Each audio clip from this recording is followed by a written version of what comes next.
enlightening here. Welcome to this episode of Witchcraft and Voodoo. We're going to be talking about possession and trance. It's something that we get asked a lot of questions about. I'm Voodoo Priestess Lilith Dorsey, and this is my co-host, Sable Aradia. Sable Aradia. Nice to see you all. Yeah, thank you so much for watching. Yeah, I think that I'm just going to jump right in. It's that kind of night. So, let's do it. Yay! So, I mean, I think, you know, for me, the beginning is we have to distinguish between demonic possession and spirit possession, which a lot of people have seen The Exorcist, and now I've got a lot of questions this week about the new Friedkin movie and things like that, and how people are really trying to process this, you know, demonic possession, and they think that it has something to do with the kinds of possession that we're talking about. And as far as I'm concerned, they're totally different. Now, I think if you leave yourself open, anything can come in, and that can be dangerous. But most of the time, if you're talking about Afro-Caribbean traditions, such as Haitian Vodou or New Orleans Voodoo or Lakumi, what we're talking about is spirit possession by the Orisha or the Loa, and that's to benefit both the individual and the community. So it's something that sort of is seen as a beneficial thing. It's not something that is seen as a scary thing. It comes with a lot of blessings, and yeah, I mean, a lot of truth really comes through possession. So that's my beginning. Yeah, fair enough. Yeah, okay, right. We both get a lot of criticism and people misunderstanding the whole process, like what it is and what happens and why you would do it and so on. And we both get that a lot, I think, witches and voodoo practitioners, right? Like, it's, I don't know, I get very frustrated with it. We were just talking about that before we started, you know, recording the episode, and I get impatient after a while, I have to be honest, right? Because it's like people really want to believe whatever it was they saw on the latest, you know, horror flick that came out, you know, and they either want to get in on it, right, whatever was going on in the horror flick, or they want some enemy to fight so that they can feel good about themselves. And either way, you are barking up the wrong tree, right? Okay, so possession trance is not unique to our traditions, right? It has been going on forever. There is a form of it in every religion that I know of, including Christianity. Some traditions call it speaking in tongues, right? Others call it, you know, being touched with the divine spirit. Some say that they're communicating with the spirits of their ancestors, and their ancestors are speaking through them. The New Age movement calls it trance channeling, and they're all the same thing, in my opinion, right? They're all the same. It's a matter of trying to get in touch with spirit beings that you view as sacred, and you can allow them to speak and act through you. And there are different reasons to do that, right?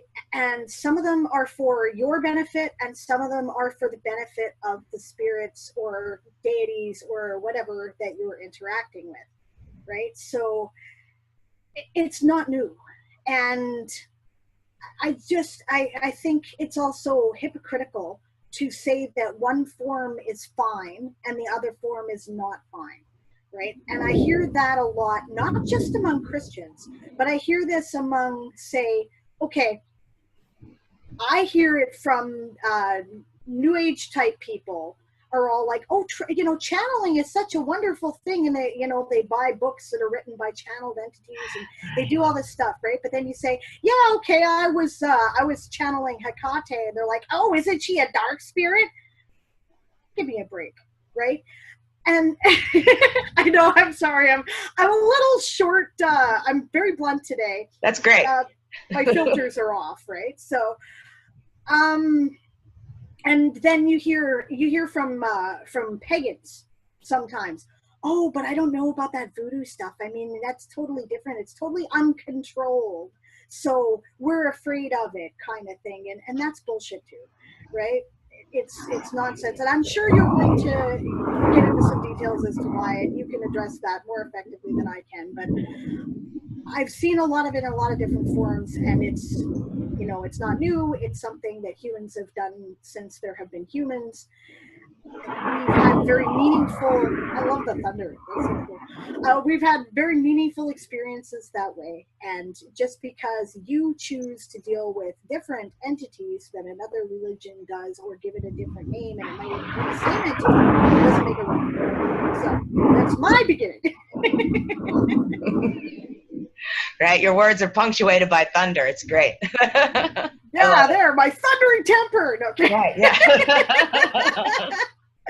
No, I think that that's it. I mean, and for us, and in all the traditions that I mentioned that I also practice, that I think that there's a lot of training that goes into it. I remember the first time that I was attending a large bembe, which is a drum ceremony in the Santo or Lukumi community.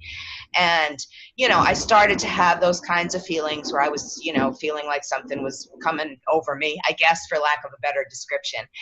And what they do for someone who's uninitiated is that person has to leave the room. They have to leave the space because, again, they're not properly trained. They're not properly clothed. They're not properly blessed. Like, so you don't know what's going in there. It's like you're leaving yourself as an empty vessel. So through initiation, you get to sort of be more in touch, and people know you and know, oh, okay, you know, there was always this joke about somebody got possessed by Santa Baracha, which is the Spanish word for drunk. So Nice. That's nice. I like that. Yeah, that happens a lot. I've seen that happen quite a lot, unfortunately. Sure. Yeah, the medium is possessed with spirits, to quote my favorite director, Ken Russell. But yeah, that's what happens sometimes, you know. So, I mean, the people around you have to know you, and you have to know you, and you have to know what you're going into. But for me, it was never really a scary thing because I trust my deities. I trust these energies that I'm attempting to, you know, give tribute and honor and respect to. And if they choose me, it's such a blessing. It's such a blessing, you know.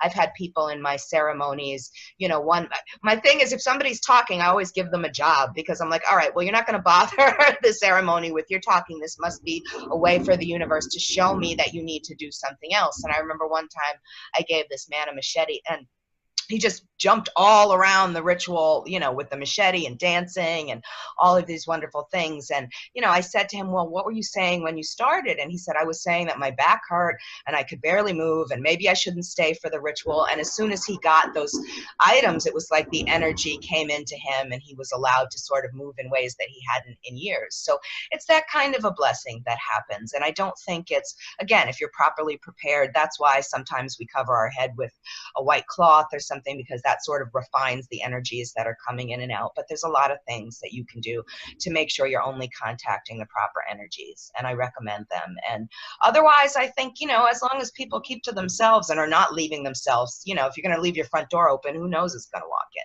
But as long as you're not trying to contact that, you know, I think that you can have a positive experience. Do you have training? Yeah, there's training. Yeah. Okay. This is a thing that I think that initiatory traditions have. Okay, I would mostly I'm a big advocate for, you know, a self-trained witch is cool, right? I've got nothing against that. I know that a lot of tradition witches often do. They think, oh well, you know. Right. And for the most part, I disagree completely that there's any issue. But this is one area where I think that actually tradition witches have a real advantage. Right. And the reason why is because you do have training. Right. There are people who've done it before. They teach you what to expect. They teach you how to do it. They teach you ways in which you can call on in our case, usually deities, right, that you want to talk to, right, without having to you know, create chaotic energies that are going to interfere with that, right? And which deities you should call, but you shouldn't call others while you're dealing with, you know, for instance, Thor and Hecate don't tend to get along very well, I've found and experienced, right? Like we will, some witches will say you should never call deities from different traditions. I don't think that's true, right? You know, I don't think that just because it's done one way in one group doesn't mean, you know, like there's deities that have natural alliances with each other across pantheons, I think, because they have similar interests and, you know, somewhat similar personalities, right? But Thor and Hecate are not for example, right? Because Thor is blustery and loud, and you know he can come across as kind of sexist even if he isn't, right? And Hecate has no patience with that shit, right? And so don't call them together, right? But you know, I mean, I think Frigga and Hecate get along okay, you know, so right, so they teach you stuff like that, right? And they teach you, you know, how to prepare yourself, how to not let other stuff that's interfering, you know, like you, I don't know, I'm trying to say a bunch of things at once, but okay, first of all, you have to cleanse the space, right? You guys do that too. We discussed that extensively in the ritual episode, as I recall, right? Cleansing is a big deal. If you're going to do what we call drawing down, right? When you're drawing down a goddess, we call it drawing down the moon. And when you're drawing down a god, we call it drawing down the sun, right? And I don't know if there's a formal non-binary term for it, but I personally like to use drawing down the stars because, I like that. You know, that's just what I use. I don't know if, you know, maybe it'll catch on. I think it's kind of cool, but you know, if, you know, so you have to prepare the space first of all, and that prevents any negative stuff from coming in and messing with what you're trying to do, right? So you're very clear. You're delineating an area where only the beings that are going to, you know, benefit you and the people around you, right, are going to come in, right? So you're not going to get, I mean, I do believe there are negative spirits out there, right? There's also spirits that aren't really negative. It's just that they don't really get what it is to be human, and sometimes they can be emotional and antagonistic, right? I believe in them, but you can set a boundary that they have to respect. So that's, you know, that's one thing, right? And then yourself, you have to do a lot of preparation for. You can't come in there angry, right? You can't come in there, you know, frustrated from work, right? You have to shed that. You have to get into a, you know, meditative and open and relaxed state. Most of the time I find if you're not in that state, you're not going to get anything anyway, right? And if you do, you're going to confuse the message. So it's just best to be aware, you know, of all of that, right? And what you're doing is you're asking, right? You're not demanding. It's a petition. You're open to it. Yeah, you're like, yeah, exactly. Of course, right? Because these are deities. They're your gods. You know, you're not about to say, get in here and do my will. Yeah. You know, this is not necromancy or you know, demon summoning 101. This is, you know, this is a holy experience we're trying to have. So you ask, and sometimes they don't come, right? Sometimes they just don't think you need that at that time, right? Sometimes you're not in the proper space. Sometimes there's somebody in the circle that isn't in the proper space, right?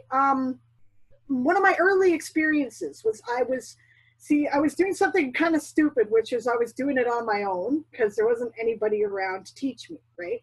And I had this book called The Gaia Tradition, which was teaching me about, you know, sort of goddess-oriented witchcraft, right? And I'm like, let's get together on Samhain. And these were my friends, and they weren't witches, but they were all very, you know, spiritual people, right? And some of them are witches now, but they weren't at the time. And I said, let's, you know, see what happens. And all, you know, it was a ritual for drawing down Hecate, right? So I was, 18, you know? So I'm 18, I'm stupid, right? So I did the drawing down and she didn't show up, right? And I was kind of like, oh, that's disappointing, right? So, but then she showed up later, right? Because I guess some of the people who were there at the time wouldn't have been in an open enough mind, you know, prepared to hear what she had to say, right? But then when I was alone with a couple of my friends who were there, that's who she meant to talk to. And she showed up and it was really powerful. And I was just blown away. And it was such a good feeling, you know? Do you find that when after you've done a good connection, a good possession trance, you're like, wow, I feel so clean and, you know, just refreshed and, touched, right? Do you find that? I sure Yeah, did. yeah. It feels like you've had the best sleep, the best bath, the best, like all of those things. You're just like, whatever, in a really good place. I mean, I've definitely seen people have, I guess, what you call the shamanic puke, like, so sometimes afterwards people will get sick. I've seen that happen. It's never happened to me, but I've seen it happen to other people. We're talking about references and stuff like that. There's a book, I think it's called Refuge in Thunder by Rachel Harding, and she just describes all these different stages of possession. So I think something like 13 of them, which I think is interesting. But one of the first ones that she That's talks cool. about is just like you feel a little nauseous. So that to me is like the other side of the shamanic puke kind of thing, that there's a cleansing or a purging or things like that happen afterwards. But yeah, most of the time I feel really, really wonderful, and I also don't really remember anything about what has happened. If I'm speaking another language, I have a general idea about what I said, but usually I speak languages that I don't really speak. So it's like, I don't know what I said. I remember one time I was speaking Quebecois. I was like, I have no idea what I'm saying. Something about Napoleon. I have no idea. Fantastic. It was great. But, it was an ancestor message from somebody whose grandparents were Quebecois, and that sort of made sense. That's what he needed to hear in that moment in order to, I always think that some of the extreme things that happen in possession is to sort of prove to people that the deity really is there. The first time, it's thundering here, the first time I ever saw a Shango possession, it was this little teeny 90-pound soaking wet woman who was, not young, definitely grandmotherly age. She picked up every man in the room, like 300-pound men. She picked him up. She picked up the man I was seeing at the time and threw him across the room. And because Shango likes to bowl and he's in charge of thunder. So you get this kind of like bowling ball thunder kind of thing, boom, so it's just these kinds of really extreme things that you see people do. And that to me, that's why I've seen some things where, I think everybody wants to jump in on the possession thing, and I've been around a lot of Wiccan possession sessions that weren't really great or really anything that was, spectacular. I had one, I don't know what to call her, whatever, one long honored practitioner, not necessarily honored by me, but honored by others. She said, well, how do you know if somebody's really possessed? And my answer was, you set them on fire. Now, I'm not trying to make burning witches jokes, but there has to be that kind of extreme thing, or you don't know that the deity is there. How do I just know, well, maybe this is just Lilith talking, and I want to tell that person off, and I want to get in this guy's pants, and I want to do this, and I want to make myself look good, so that's why I think for us, it really has to be these kinds of big extreme things happening, or we don't believe it.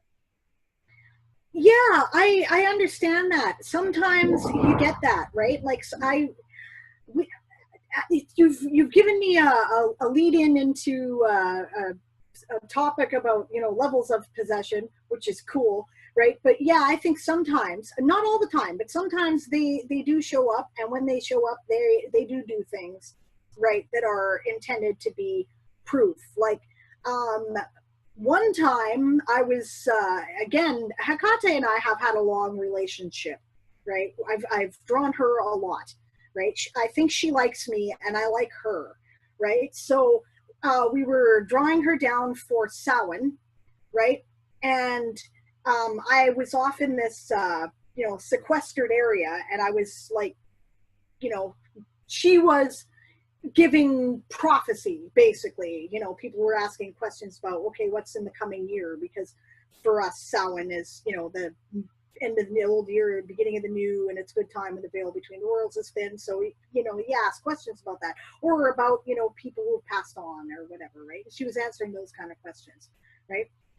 Okay, so at the time, it was not long after my husband Aaron's car accident. He was still in an automatic wheelchair, right? So there were stairs up to this area, and he had no intention of coming up there and talking, but she had a message for him. So she marched my ass, once everybody was done, out down the stairs, right to talk to him, and gave him the message. And then just to prove that it was for real, she just left, right? She didn't give me any break or any chance to, when I hit the floor, right? I was fine. I was totally uninjured. She wouldn't have hurt me, right? But I think I freak people out, and stuff like that happens. And then, and she'll say stuff and then it'll happen. And that's her way of proving that it's really her. She gives prophecy and it comes true, right? So Yeah, you get stuff like that. You get stuff where people are, are literally handling fire or walking on coals or throwing people around that are 3 times their body weight or whatever. I mean, I don't think they do it unless they feel that there's a need to do it, right, to affirm people's faith, right, which is cool, right? Sometimes they show up and you feel their presence, right? And it's like they're talking in your ear. And actually I know I'm babbling now, but I wrote something about this in my book. Okay. Which is a path of power here, right? So 4 levels of invocation, right, that I've observed, right? Level 1, right? And the metaphor is we're flying a plane, okay? Level 1, primary pilot, right? Picture your body as an airplane with 2 sets of controls, the pilots and the co-pilots. You are the pilot, and the being you are invoking is sitting next to you in the co-pilot seat giving instructions. You will hear a voice telling you explicitly what to say, or you will simply get a sense that you should say or do something. This is a state of listening and following guidance most commonly used for psychic insights and spiritual advice. You will remember clearly everything that transpires in this state and experience it like a daydream. Right, so there's a very low level presence, right? Okay, level 2, co-pilots. At this stage, you and the co-pilot both have the ability to operate the controls of the plane. You will each have primary control over different parts and work together for mutual benefit. But since there must be a primary pilot in case of emergencies, you maintain primary control of the craft. You and your co-pilot will take turns thinking and speaking, and you will both be aware of each other's words and actions. You might even have internal arguments. You will often find when you're speaking as the co-pilot that you know things you otherwise couldn't possibly know and use words and a way of speaking that are not your own, like, say, a different language, right? You will remember everything in the state, but some of it will be a little vague, like being immersed in a really good book. Level 3, co-pilot takes primary control. This is the state where drawing down and trance channeling typically take place, right? The co-pilot has primary control of the body and will speak through your mouth, often in a very different voice, look through your eyes, and if you are experienced, occasionally act with your body. You are in the background observing the proceedings, ready to seize control of the plane again at any time. This is used for great acts of magic and substantiation of faith. You will remember only some of this experience, and it will be fuzzy and insubstantial like a dream. You will also experience an amazing sense of peace, calm, and bliss. At least if you got what you're asking for, right? And then level 4, co-pilot flies the plane. This is a very deep trance channeling. At this point, you are taking a nap and the co-pilot is flying. This is usually only possible with entities you've worked with frequently and trust deeply, although some people have had unsettling experiences in which someone has swept in and taken over. However, no matter how scary this might sound, you still have the pilot seat and will be able to take over again in case of any emergencies. At this point, the co-pilot acts with your body as if it were his own or her own. Superhuman feats are possible, and you will likely remember nothing or only bits and pieces of the experience. This can be scary, but most of the time this will be experienced as an endless moment of exquisite ecstasy and divine unity. And I think it's only scary when you don't know what to expect, when it surprises you, right? If you're prepared for it, it's wonderful, it's amazing. So that's my observation about it. I was sorry to read bits of my book, but I couldn't think of a better way it's to fine. explain it. So, do you find these different levels, or for you is it like an all or nothing deal? I think I didn't really kind of like the kind of nauseous level that Rachel Harding has. I think I don't really count those because those happen quite a bit. So I think the ones I'm counting would be your 3rd and 4th kind of level. Those are the ones that, because if I counted the other ones, I feel like I'd probably say I was possessed all the time. Yeah, they happen a lot, don't they? And if you're, They do. If you're dedicated to your craft and your tradition, and you're serving that lifestyle, and okay, I'm a priestess, and I'm here to do that, right? Then yeah, it does happen quite a lot, I think, right? So you become sort of accustomed to it after a while, and yeah, right? Mediums do it, I think, as well in other traditions. Yeah, because they hear other things, they are in contact with other things. Definitely. Yeah, I definitely feel that. But no, I think it's a good classification. I think that your plane analogy makes it really easy for people to understand, because that's something that they can grasp, and it's something that they, for me, I keep thinking about it's about control at its center, and I think that's why people have so many, fears about it, because they're afraid of losing control. They're afraid of what they're going to do, things like that. So I think that that's why people have this innate aversion to it, when it really is a good thing. In the instances that we're talking about, it's definitely a good thing. You did say something about which I wanted to bring up. There's things that we don't do at the same time. In our rituals, it's usually we do specifically this Orisha or this Loa, or it's as part of a feast or a birthday or a ceremony or something. Now, other ones can always show up. You never know. It's like having a party. You don't know who's going to come, who got the invite, or who's the +1, or that kind of a thing, But I did want to mention Diana Paxson's book. Like Diana's book, yeah. Oh, yeah, she's amazing. I love her. I've loved everything I've read by her. Yeah. We used to do these, and I'm saying this because Diana, I don't know if she still does, but at one time she belonged to an Umbanda house, which is a Brazilian form of the tradition. And she and I would do what we called north-south cross-training. So we'd have these rituals where we would honor Freya, and then when we were done honoring Freya, then we would honor Oshun. It's not like they were at the same time. It's not like we were equating them, but there are a lot of commonalities between the two of them, the amber and the honey and things like that. So we could see and sense she was a devoted to both traditions, and my best friend used to be there at the time, and she was one of her saved Kona workers, and so she was devoted to Freya. So it kind of made sense that like each of them had enough people there that were supporting them, that were used to the systems, that were used to going through these things, and it worked really well, because it was a way for us to bring both of our traditions together and experience that kind of transpossession kind of thing. And it was a lot of fun, I do like this book a lot. She also has the transportation book. I'm quoted in this one that I just showed you. The other recommendation that I give is Lifting the Veil by Janet Farrar and Gavin Bone, and I'm quoted in there as well. I know Janet and Gavin have done a lot of work lately for transpossession within the British Tradwicca community, and that seems to be going well for them. Yeah, their stuff is excellent. No question about it. I would recommend it as well. Yeah, definitely. What was the name of the book you just showed? And then you also mentioned another book, and on my end, I heard this little thing. All right, this one is The Essential Guide to Possession, Depossession, and Divine Relationships by Diana Paxson. Brilliant. Which is also, apparently it's the second part. The first one that she covered trance in was called Transportation, with a hyphen between trance and portation. So there's that one. And then Janet and Gavin's is, what is it? Hold on, let me find it. Yeah, no worries. I know it's Lifting the Veil. Right. A Witch's Guide to Trance Prophecy, Drawing Down the Moon, and Ecstatic Ritual. That's cool. Yes. That's cool. Yes. So, okay, yeah. 1 second here. I'm just reaching over to grab a book that I recommend. Reach away. Reach away. No, but I really like both of those books. I think if people are trying to, we obviously, in my traditions, we don't really believe in any kind of self-initiation. Sorry about that. I should have grabbed it beforehand. Okay, Summoning Forth Wiccan Gods and Goddesses by Lady Maeve Rhea is a very good place to start. Who wrote that? Lady Maeve Rhea. Oh, okay. That's the name she gives. Yeah.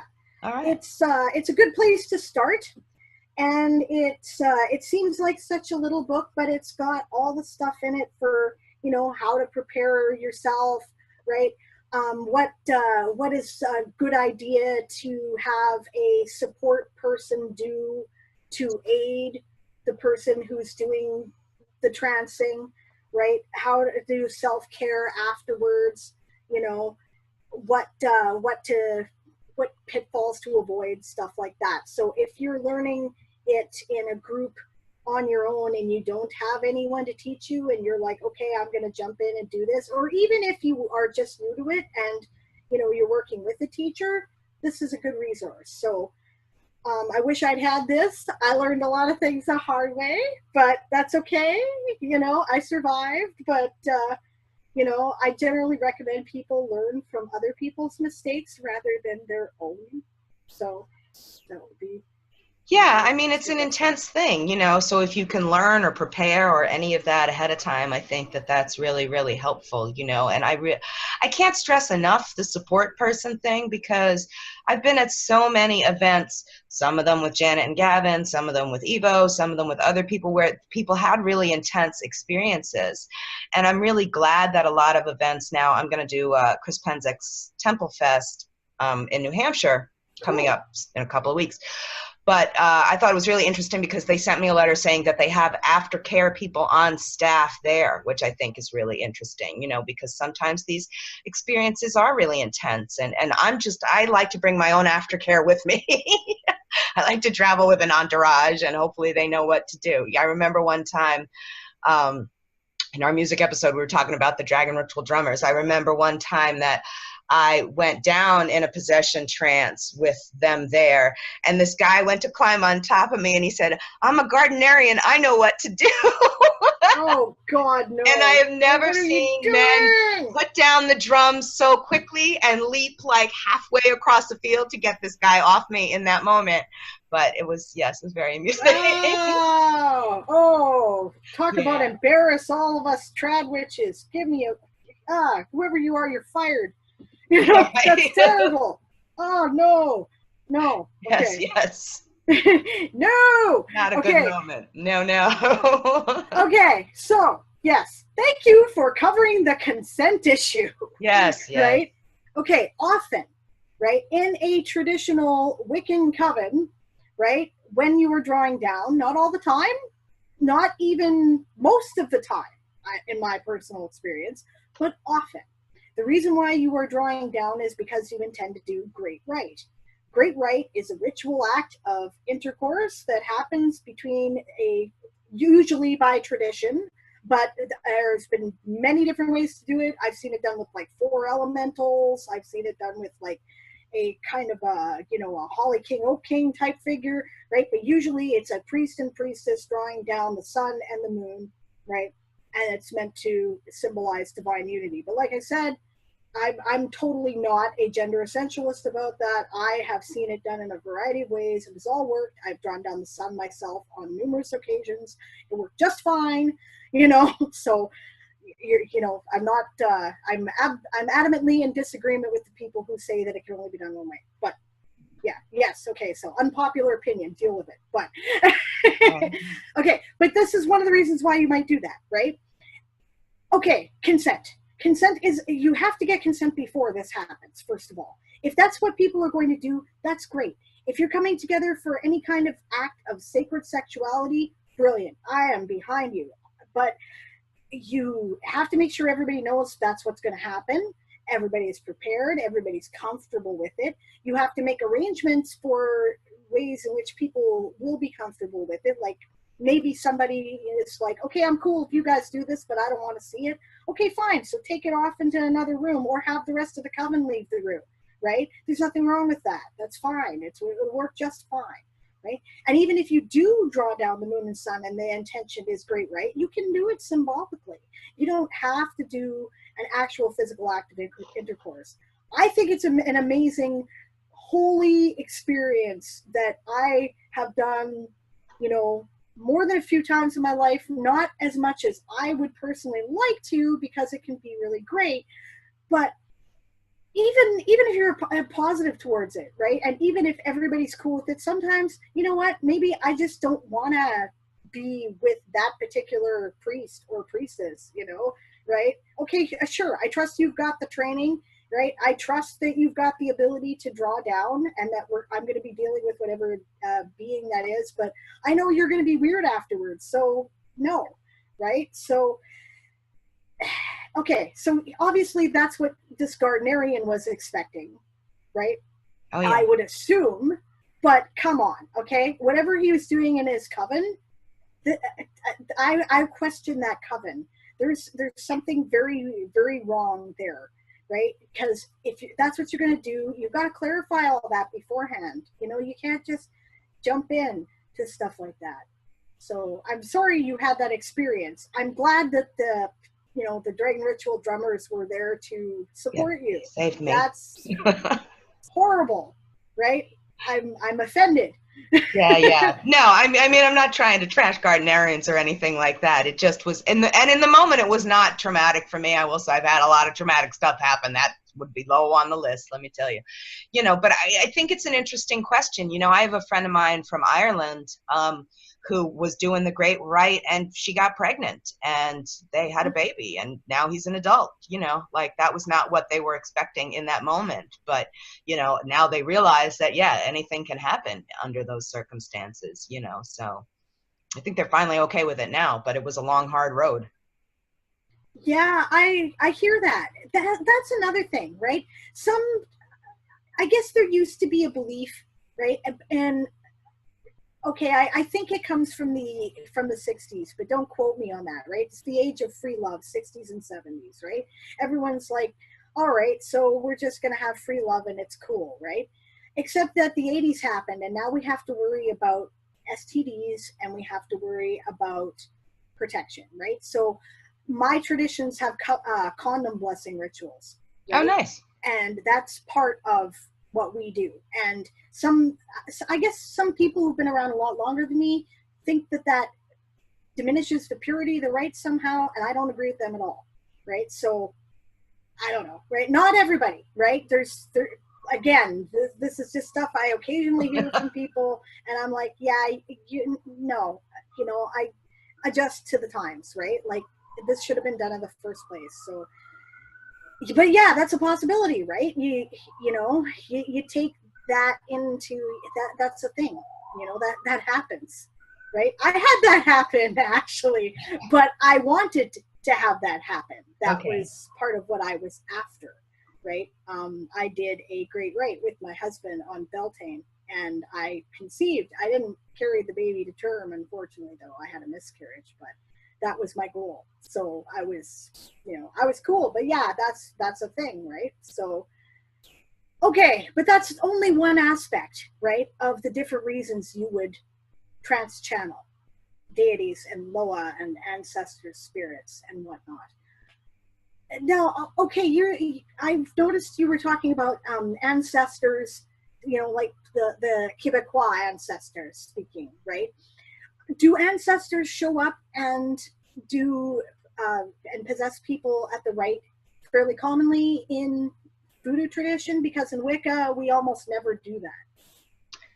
It's interesting because in the Kumi, or Santeria, as most people know it as, what they will do is the Orisha are very separate from the Egungun, the ancestor spirits. So usually what you'll see is you'll have a ritual or a ceremony or some kind of, you know, offering session, and that will be for the Orisha. And then afterwards there'll be a misa where somebody who's a spiritismo will sit there and, you know, just channel the ancestors. So that's kind of the difference. It's like they're both given their voice, but it's two separate things. In Haitian Vodou, I've certainly been to ceremonies where people did channel the ancestors and the Gede, which are the unnamed ancestors. So that's very raunchy and lewd and sexual, and we talked about them in the sex episode, but there's that. And New Orleans Voodoo is just, you know, pretty much anyone who wants to show up. It's like Mardi Gras. Whoever wants to show up is going to show up, and then we just act accordingly. That's been my experience. Now, don't get me wrong. There are houses in New Orleans that are strictly Haitian Vodou style houses, and they'll be more of a Haitian traditional kind of way. And there are plenty of, you know, Lukumi practitioners there too, and theirs will look more like a Lukumi ceremony. But in my house, you know, we don't know who's showing up, and it's good. It's a party. It's fine. That's cool. You know, I mean, you've already cleansed the space. You know perfectly well nobody's going to show up who's going to be a problem. They're going to get bounced, right? So, you know, right? Like, yeah, definitely. I mean, those people get escorted out right away. You know what I mean? And hopefully, I will say this: I've seen a big rash lately of people making their own kind of stuff. You know, like I just did a post about make your own holy water, and people make your own Florida water, and people make their own stuff. And I'm very crafty. I like making my own stuff. But let me tell you, if you've got somebody who's under the influence of something really strong and negative, or they're in a bad place, like using something that's somebody who doesn't know what they're doing, or somebody just made up, it's not going to be as good as the real stuff. I apologize. I wish it was true, but it's just different. You know what I mean? It's just different. So that has a different character. So in that circumstance, I remember there was one ritual I did where people were really just having a hard time getting out of themselves, really, I think. I mean, I don't know if it was liquor or if it was just their own psychosis, but they were having intense times, and we were trying to cleanse them with somebody else's Florida water, and it didn't work. I like the one that's been around for 250 years. You know, that's much better. But there's lots of things you can do. I mean, salt, all of these things you can do. Like I mentioned, covering your head, grounding, all of these things you can do. And otherwise, we just remove the people because they need to have their own, you know, moment. I have seen some people lately, you know, again, Wicca people, where they'll try and get somebody who's possessed to stop being possessed by smacking them in the face. I don't know what that is. It's horrible. Yeah, there you can see it on the YouTube videos. I won't call her out by name, but yes. Yeah. And I've seen other people do it in person too. Just freaking no, okay? What? No, don't do that. No, that's so disrespectful. So disrespectful. So disrespectful. And it's a good way to get yourself in serious trouble. It's like you invited this energy into your space and now you don't want it there, or you're too tired or whatever, you know, so you decide to attack it. Like that's just nuts. I just don't know why anyone would do that, but I have seen it happen more than once, unfortunately. So please be respectful, or don't come to the party. How about that? You know. I have never seen that. That is horrible. Okay, no, never do that, right? Okay, no, there's so many reasons not. First of all, yes, it's disrespectful. Secondly, you could hurt the person you're doing it to. Third, what the hell is the matter with you, right? Fourth, like, you know, what? Yeah. No, just like there's ways to do this. If you're having a tough time, you know, negotiate, like, you know. Yeah. Okay, I had this experience where I was doing an initiation. In this initiation, I was drawing down the sun, right? Because I was working with the priestess, right? Her god was Aries. That is who I drew down, right? Now, people say Aries can be an issue. They give him, he's got a bad rep, which he does not deserve, in my opinion, by the way, right? He was not interested in leaving when it was time to go because, hey, he had an opportunity to get it on with Aphrodite and he was ready, you know, like he doesn't get that opportunity to feel things, right? That's a whole different topic. Why do the deities come? Why do spirits come? Because they don't have bodies. That's why, right? And some things you can only do with bodies, I think, right? So it's a cool thing to feel physical touch. If you are a spirit, you don't generally feel physical touch except through somebody else, right? So this is part of the bargain that you make when you're dealing with entities in a trance channeling. They get to enjoy sensory experience. That's one of the gifts you give them, right? And in return, they give you the knowledge that they have, not being bound by space and time. They give you information that you otherwise couldn't know, and insights about yourself, and an affirmation that this isn't it. We do go on. There is something else, right? And that's beautiful. That's such a beautiful thing. And in both cases, life matters, and death isn't the end. And both things are so cool to know, I think. But okay. Anyway, sorry. Back to my topic, right? Aries was not wanting to leave, right? But, you know, it was time to go. There were people coming over, you know, like stuff had to be done. So I was just, you know, like, hey, you know, I get it, right? And I'm sorry, but, you know, I have to ask because there's all this stuff going on, right? Like spirits often, and gods often don't understand the limits of human time. It doesn't apply to them. So they, you know, they don't understand why we can't spend 14 hours doing something or 18 hours doing something. If you've created the space for them to do that, like you were talking about in the ritual episode, how, you know, people show up, the party happens, and it's over when it's over. Well, cool. That's what everybody showed up there to do. But in some cases, that's just not possible. You have to talk to them about it. You have to explain. But he left. He was like, well, I'm disappointed, but hey, thanks, and off he went, right? So my point is there's no need to be aggressive and hostile and insulting, by doing anything horrible like slapping somebody in the face. That's ridiculous. You know, I'm sorry, I'm just so indignant that somebody would do that. No. I agree with you completely. And it goes with that whole mindset, like you were talking about, like you're commanding them and now you're dismissing them. Like, that's not the relationship I have with them. You know, I wouldn't even want them to treat me that way. So I certainly am not going to treat them that way. You know, this is just, I don't know. I don't know how people get away with it, but they do. So, yeah, it's sad. It's sad. And it's such a, I mean, it's like you completely missed the point. You know what I mean? It's such a divine experience. Like I said, I've seen it heal people. I've seen it give people really important knowledge. Like it's just, it's really so valuable. You know, you can ask people in that state questions. You can find out things. You can understand things better. And it's just such a beautiful opportunity, like you said, to really sort of show a different viewpoint of the universe from the divine's, you know, perspective, and to be able to welcome that into your space, you know. And it's not a scary thing, and it's not something that you're going to command. It's just the whole wrong way of thinking about it. Yeah, absolutely. I would absolutely agree with you. Okay, I know that there are traditions of things where people do that, right? Like, if you read Aradia, Gospel of the Witches, a lot of the stuff in there is very much like it's an older book, and it draws on the Strega tradition, and there's a lot of commanding stuff. And I would never speak to Diana in this way, right? I would feel really just, you know, like I would never, I am not so disrespectful. But that's their tradition, and okay, right? On the other hand, there's also a lot of, there's some really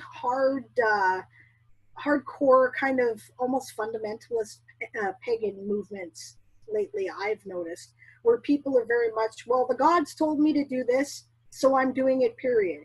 You know, and that doesn't work either.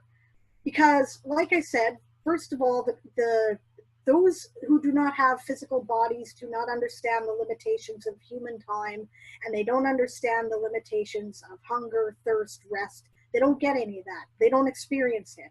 Even if they try to think about it, which the benevolent ones will, right? They often, it just doesn't occur to them, right? In the same way that if you've always had food to eat, it doesn't occur to you that people might be hungry until somebody tells you.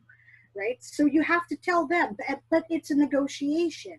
It's a respectful one. It's a relationship, you know? Yeah. So, yeah, I think, you know, if you're given instruction by a divine entity, right, and you really can't do it, it's okay to say, I just can't do that. Can we come to some kind of compromise? You know, this is as far as I can go. And sometimes they'll push you anyway, right? Sometimes they'll go, you know what, you can do more than you think you can, and I would really like you to give it a try. Okay, give it a try. You know, why not? And sometimes, you know, but sometimes they don't understand. Sometimes you have to talk to them about that. But you can't, I would just never go around ordering them around any more than I would, you know, tell my friend to, you know, get out of my way. You know, that's, you know, they're my buddy. I would say, hey, excuse me, you know. Yeah, even people I don't like, I wouldn't smack them and throw them out of my house, and, you know, unless they smack me first, you know. Right.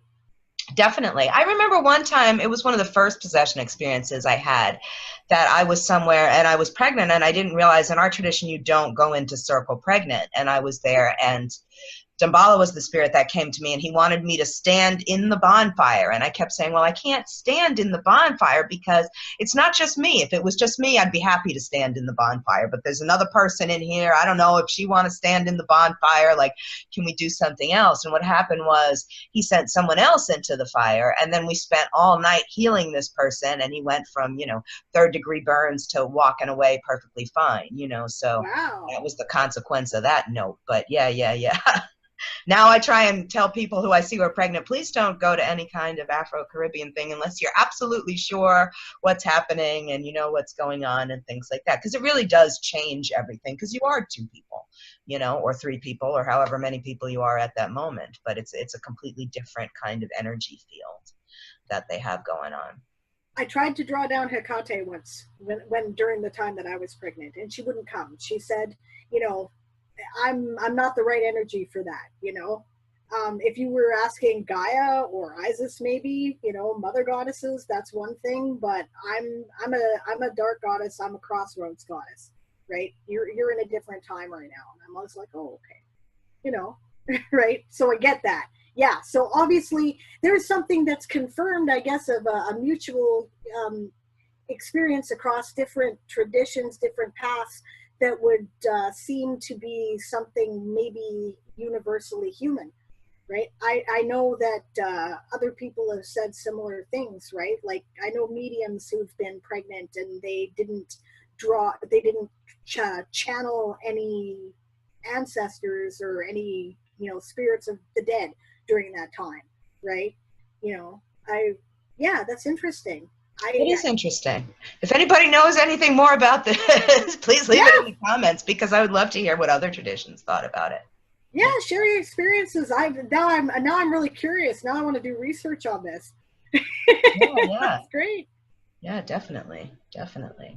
Cool. We've had a very meandering discussion about this, but I think we've discussed a lot of things that I wanted to talk about. Yeah.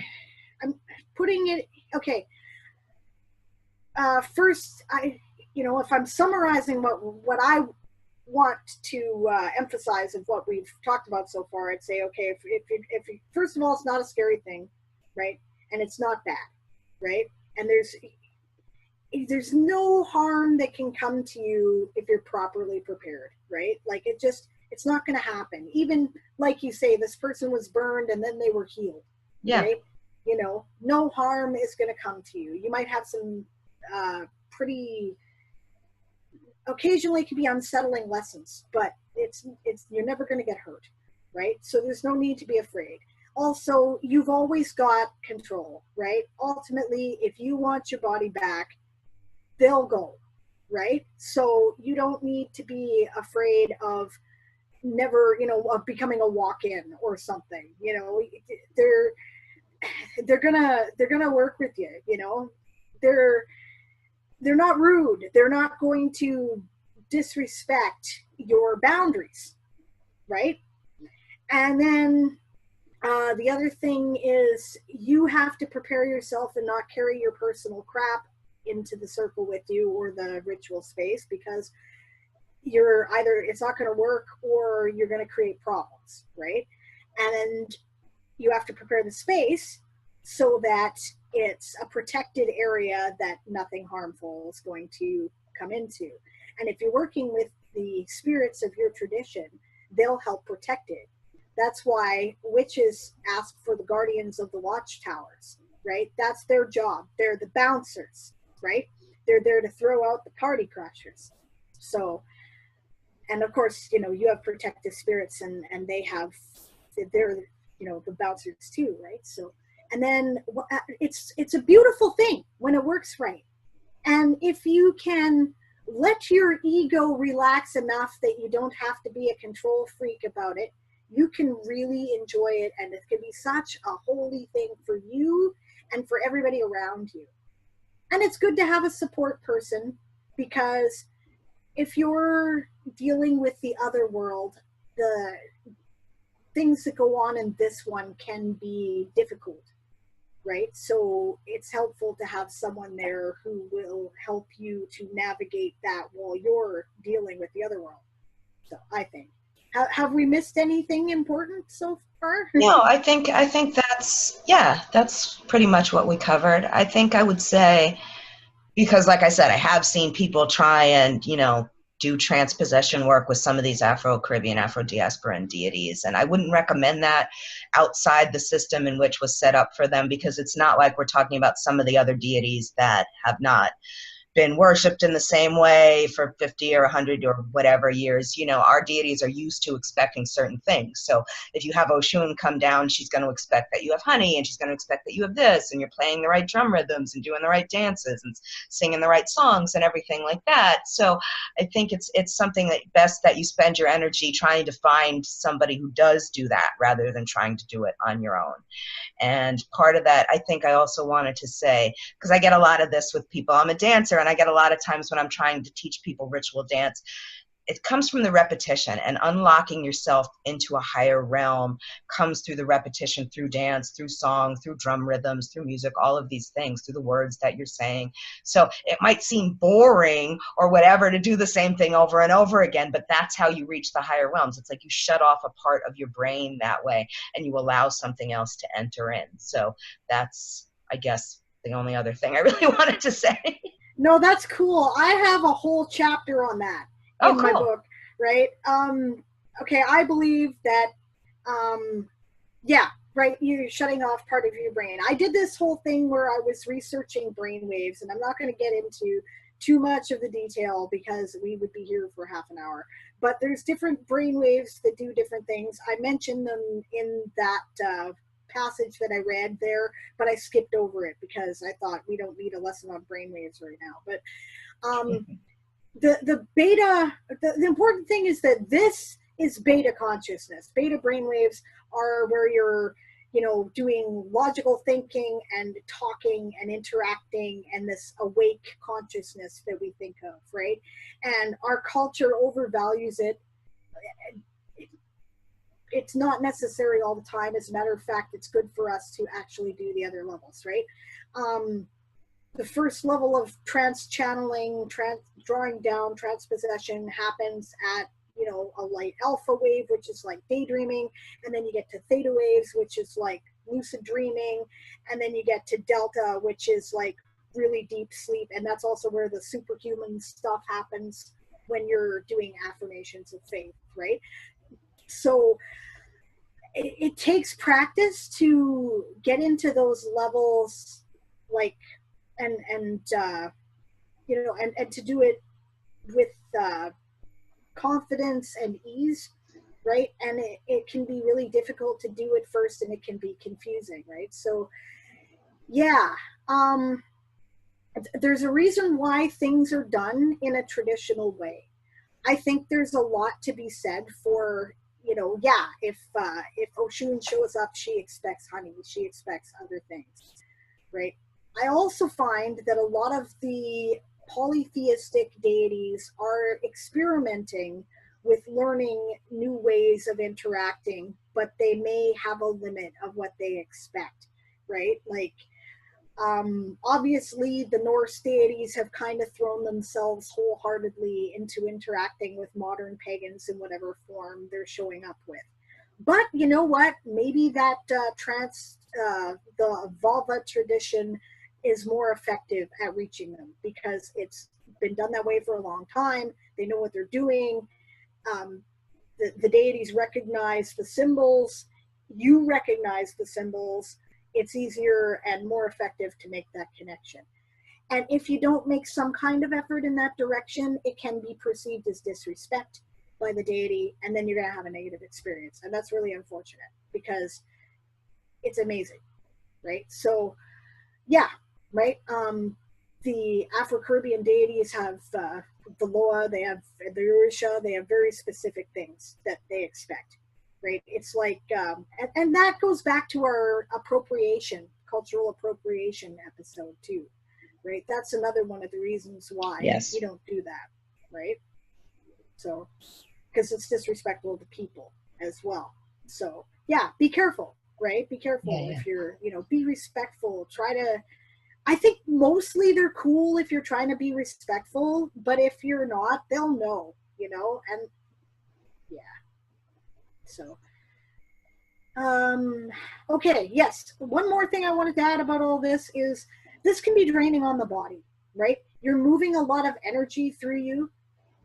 The more practice you have at it, the better you are at it. I think, did we discuss the whole resistor as opposed to conductor thing previously, right? When you're no, that was Sarah I was talking to. Sorry. No. Okay. I was on a podcast recently. Okay. Sarah Berman's podcast, Pagan Musings. But okay, so when you're using a lot of energy and you're putting it through you, right? Like with an electrical current, sometimes things are really effective at transferring the energy, and sometimes there's resistance, right? Now, most of us have some degree of resistance. The more we practice it, the more we work at it, the better we try to be at it, and the more open we are to learning as we do it, right? And letting the spirits and the entities that we're calling on teach us, right? The better conductor of the energy we are, right? So when you have resistance in an electrical wire, you get heat, you get fraying in the wires, you might get a fire, right? Resistance can be, you'll feel it. And when you get resistance, you might not even be able to do it at first because the wire will just short out, right? If you overdo it, right? Sometimes I've done a lot of trance channeling work over a course of a weekend, and then I've been fried for like a month, right? And it took me a while to get back into doing things because, yeah, you can overdo it, right? And sometimes, you can get to a certain level and no farther, right? And then you need to do more practice and work until you get past that. So because it drains energy, sometimes it can be, you need to ground back, right? So often what we'll do, that's part of the reasons for the cake and ale ceremony part, which we discussed in ritual, is to ground you back. You've used sugar, you've used liquid, you need to replace it, right? So I think you guys do that too, only you do it generally as part of the process as opposed to something after. Am I correct about that? Yes and no. I mean, it's more like during the process, yes, there's food, there's drink, there's, smoke, there's all of these things going in, and then after. And that's really just defined in the moment. Yes, we have maybe the 20 or 30 things that the lower Orisha like, but then in the moment, maybe they want something because they know that's what's in the kitchen, or they know that's what they saw the other day. So you got to round that up, even though you didn't even know you were going to need it, and afterwards, it's just sort of an intuitive process. You just sort of give the person whatever they need. Usually it is. I just had this conversation with another reader over the weekend, and he was like, well, I was a vegan and my reading suffered. I don't have anything against vegans, but I can understand that how trying to get that kind of replenishment from vegetable sources is hard when, he's a young person, he's not used to doing it, so, and you have to make an adjustment when you're doing psychic things, especially a lot of psychic things. And this is the same kind of energy. Yeah, definitely. I did want to also say, because he'll get mad at me if I don't mention him, my friend Marty Laubach did his dissertation on trance possession. He's a professor now at Marshall, but he interviewed me, he interviewed Diana Paxson. It's a really amazing dissertation. So like if you have a chance to talk to him about it, or actually say he just sent somebody to interview me the other day. So I'm getting him back now. Nice. Go do it. Yes, definitely. Yeah, cool. My friend Sam Wager did a academic work on Great Rite. I forget what he called it. He's going to shoot me. But it's pretty decent. He interviewed a couple people I know. I don't think I answered his thing because I was doing something else at the time, but it's good work, right? Uses of ecstasy. That was the title. So that's really useful for getting a sense of how ecstatic trance is an important part of the process. So and there was one more thing I wanted to mention. We're doing this one more thing and one more thing, right? I know. Well, it's so much. It's such a big and beautiful thing. Oh, yes. Okay. I wanted to ask a question because I think that perhaps we have not made this clear to people who are just learning about this. They're like, wow, these are some crazy stories we're hearing, and wow, this seems like a lot of work. Why would you do it, right? What are you getting out of it? What is it for? What is the purpose? I mean, I think for me, I'm getting access to knowledge I wouldn't have any other way. You know what I mean? It's like, to me, if I do a reading about it, that's kind of like reading a newspaper. And, you know, being possessed is kind of like a, you know, AI immersion kind of experience. You know what I mean? It's like I have the goggles and the headphones and the whole body experience. You know what I mean? So it's those differences. And you're allowed to access information that you couldn't access through other means, just by readings or offerings or things like that. And then it's more also for them too, like you said, you know, they want to come down, they want to drink, they want to eat, they want to meet everybody, they want to see everybody. So it's sort of like, you know, if you do this, then you'll have the blessings later, you know. And I think that sometimes they'll come down to warn you about something, or like I said, to heal you or point you in the right direction. And this really isn't knowledge that I personally have been able to get anywhere else, or anybody else I've seen has been able to get anywhere else. It's very different. But that said, I mean, I think, you know, I have a friend who's very big in the Lukumi community, and, you know, he said he's seen this going downhill a lot because people don't have the same discipline that they did maybe 40 or 50 years ago, when it was much more common for people to get possessed and things like that. And now more, it's just, you know, either it doesn't happen or people don't take the time or the energy to set up the situations where it would happen. I think you're right. And I've noticed a decline in the Wiccan community as well, right? I don't know whether it just maybe the popularization of Wicca has made it less common because people come in with different expectations. But yeah, I think it used to be more common. I think people are scared of it to some degree, and you know, so they avoid it. And it takes a lot of preparation, you know, like you say, right? So we don't have as much time in our lives right now as we used to, perhaps, you know, because of the demands of our constant attention and whatnot. But I think it's worth it.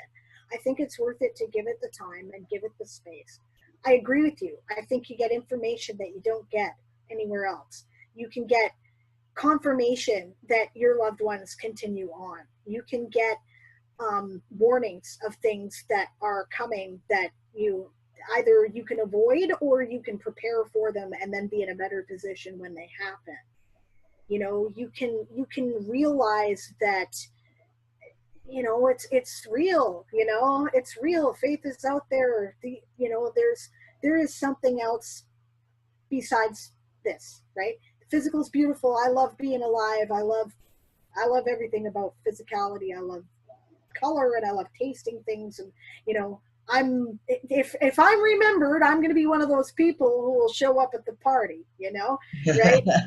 I'll be there, man, because I like it. I like physical stuff. But, you know, it's good to know that when the body ceases, right, there is something else. There is another state of being. And that affirmation is so comforting. It's so helpful. It makes you just not sweat the small stuff, you know. You're like, no, there's better and bigger things. So I guess all the same things people get from church, you know, right? I know that, but better. Yeah. Well, I mean, I can't say it better, right? Some traditions, some Christian churches have, like, you know, healing and speaking in tongues, right? And I think they get the same stuff out of that we get out of this, you know. I think they do. I think our spirits have better parties. I think we throw better parties. You know, but I think that, you know, you get to directly touch and communicate with the divine. Who doesn't want that, you know? Yeah. I mean, that's where I was kind of going with better, because yes, you know, there's this, I mean, I grew up in the Lutheran faith. I mean, my family didn't practice, but I went to school at a Lutheran school and everything, you know, and there's this thing about God being everywhere. And yes, people do speak in tongues and people get healed with the presence of God and you know, transubstantiation and taking him into you and all of these things. But I still feel like, I mean, our gods come down and we get to dance with them and party with them and drink with them and smoke with them and eat with them and all these other great things, you know, and I think that that's really, you know, fun for me personally. You know, I think that for me, I truly feel like I'm in the presence of the divine. And I hope those people feel like that, but that's not what I saw most of the time. That's not what I observed. Whereas when Yeah, I'm fair in an enough. Afro diaspora ceremony, yes, everybody really truly believes they're in the presence of the divine because they've just seen somebody eat fire or, drink gunpowder or some other kind of thing that just was like, oh, well, the person couldn't live if they're doing that, if they were just really a person. So you really are in the presence of somebody that's, divine. Absolutely. I find that too, and it's one of the things that keeps me in this path, right? Because for me, yeah, I feel it's very direct. But I can't, I can't speak to another person's experience, so I don't want to say it's better. It looks better to me, but I don't know. I don't know that they're, are they getting the same experience out of it? Maybe they are, right? But yeah, I think our parties are better. I think that. I think we have a lot of fun with it. When mirth is part of the tradition too, right? Joy, joie de vivre, we give space for our gods to have a good time too. And why shouldn't they? I mean, who wants, I don't know. I don't want to follow a god that doesn't understand having a good time, So yeah, I hear what you're saying, right? I do, but I don't know what they're getting out of it, so I can't say that for sure. I've had some pretty positive experiences with Christian entities occasionally too, right? Especially when I was a child and doing my first reaching out to things. But no, I would never give up my pagan path for sure. I think it's a much more intense thing. I wish that more people, because like you say, right, we're lacking the discipline now, we're lacking the time. I wish more people would give it the space for it to be what it is. I enjoy nothing more than when I have successfully drawn down and I'm, standing out of the way and letting the goddess or god that I have called do what they need to do for the people around them, right? Like the people who came to the circle. That for me is such a beautiful thing. I love a lot about this path, but that's my favorite part. Yeah, I agree with you. It's nice. Wow, this was a long one, eh? I know, it was a long one. Yeah, we went on and on. I mean, I was thinking we should do it in 2 parts, but then I'm like, nobody will ever watch part 2, so I think it's good that we put it together. You know what? People who are interested, I think, are going to watch the whole thing. And, Yeah. I mean, we did ramble a lot, but I think that ultimately we got out what needed to be said. And I hope that we've, helped some people realize that it's not the scary thing. And I hope that we've changed some people's minds. And I hope people want to experience it. Yeah, me too, definitely. I hope people at least take the time to understand it better, as opposed, and let go of some of those fears that they have about it and these, Hollywood misconceptions about things. Yeah, definitely. All right, so we'll be back again in 2 weeks if we can keep to our schedule. It's been a little hard lately. Yes. Yeah, well, this one was kind of a weird one. I understand from Lilith we're actually on schedule. What that means is that I missed a sit for a spell. Sorry, guys. It's been a week for me. So, and Lilith was traveling all over the place. So, yeah. But this is cool. I'm really glad we did this one. Actually, I wasn't. Because of the week I've had, I wasn't sure how I felt about it, honestly, when we started, but I didn't have a better idea. So I'm like, okay, let's just do it. And now I feel better. So thank you. Good, I'm glad. Yay. All right, now I'm going to say the obligatory, please subscribe to my channel and Sable's channel and read our blogs on Pathos Pagan. And, you've got your wonderful, fantastic, crowdfunding campaign. You want to tell people about that? Sure. I guess this will be up on Monday, I guess it won't be too late. I am doing a Kickstarter for my It's a series of stories that I am publishing together in a print book. It's a continuous story arc, but I originally serialized it as 6 stories on ebook, and it's called Once Upon a Time in the Weird West. It is a weird Western post-apocalyptic fantasy, and it was a lot of fun to write. Printing it was part of the plan all along, but I have found there's a lot of hidden costs in printing things independently, and I hope you'll support it. I imagine Lilith will probably put a link somewhere in the video description, but check it out, see if it's something that might interest you. There's an intro video that explains what I'm doing. There's updates, right? And, you know, you'll get a beautiful book out of it. Or, you know, if you don't want a beautiful book at the lower levels, you get like ebooks or a commemorative bookmark or stuff like that, right? So check it out. And thanks. Thanks for giving me the opening. No problem. Yeah. No problem. All right, everybody. Keep watching. Bye.